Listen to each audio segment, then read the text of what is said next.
Welcome to Production Expert, my name's Dan Cooper. In this 4-part series, we're going to be taking a look at Waves Scheps Omni Channel plugin, a very cool, very analog sounding channel strip. In a previous series, we took a look at Waves CLA Mix Hub, again, channel strip plugin. That was based on Crystal Algae's own SSL boards. It's a very flexible plugin, but so is this, and it's definitely worth checking out if you like working with channel strip plugins.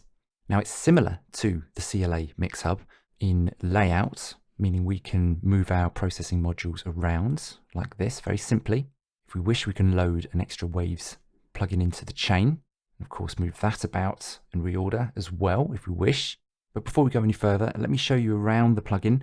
And in the following episodes in this series, we'll then mix some drums, mix the bass guitar and electric guitars in this track, and then the vocal. So let me show you everything that you need to know about this plugin, starting with the first module being pre. Here we can dial in some saturation, 3 different flavors here to choose from, filters below that, set the roll-offs, 6, 12, 18 dB. Below that, thump, 2 and 4 dB boost. This adds a nice flattering low-end resonance that goes a little bit further than what you would be doing with EQ. Sounds nice on kick drums and 808s.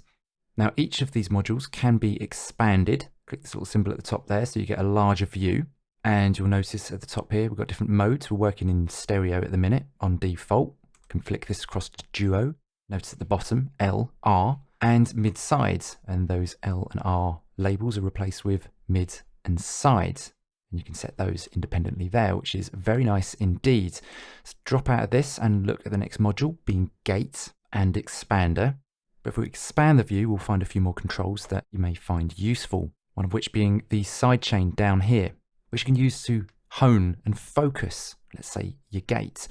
Now, if you're working on a floor tom, for instance, this could be very useful. If you're getting a bit of spill from other kit pieces like snares and kick drums, you could use this to focus your gates on just the main fundamental of your floor. That may help clean up the processing that you've got going with your gates.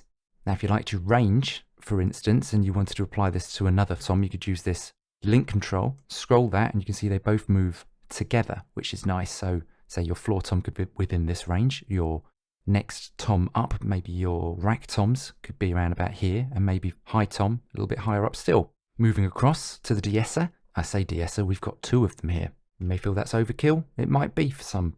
You could be working on a drum mix, for instance, and you find that a couple of your cymbals in the overheads could just sound a little bit too harsh. Well, you could use these dual de-essers here to help tame that harshness. Across from that, EQ.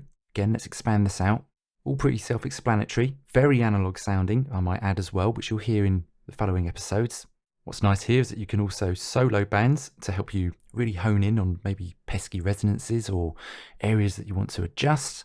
And what's nice is that you can also bypass certain bands as well. Of course, working mid-side, again, notice the M and S symbols at the bottom there, symbolizing mid-sides. And across from that, we've got the compressor section. And if we expand the view, we'll find another handy sidechain filter. And a good application of this would be, let's say, again, in a drum mix, maybe your kick drum is influencing the overall compression on a drum bus too much. You may be using this as your drum bus channel strip. Good way to stop that from happening, or reduce it, for instance, is by using the sidechain. You could just use the high pass filter, set this to just below the fundamental of a snare. That will focus the compression around there. The kick drum won't influence that pumping sounds, and you're good to go.